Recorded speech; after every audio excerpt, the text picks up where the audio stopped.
We left Valparaíso without any hurry. The city was left behind, like a book we slowly close, with pages stained with salt, voices of sailors, and facades that carry time in the plaster. The road is not long, but it seems to cross two worlds. On one side, the weight of stories.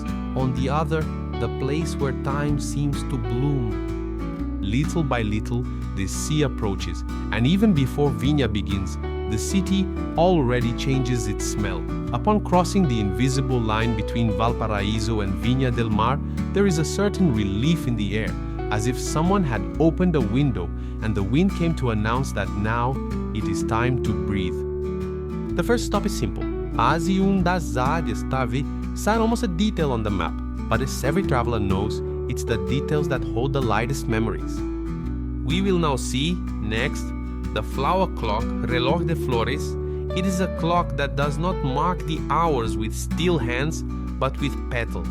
It does not sound with ticking, but with the silence of the seasons. It was created to celebrate a moment, the World Cup of 1962, but it endured many others. Time, oblivion, the rains. Today, more than counting minutes, it reminds us of something else. It reminds us that time can be fertile, can have a smell, color, texture, can change with the weather and bloom differently each month. There, in front of the clock, everything seems lighter. Steps slow down, voices lower, and for a few moments, no one is in a hurry.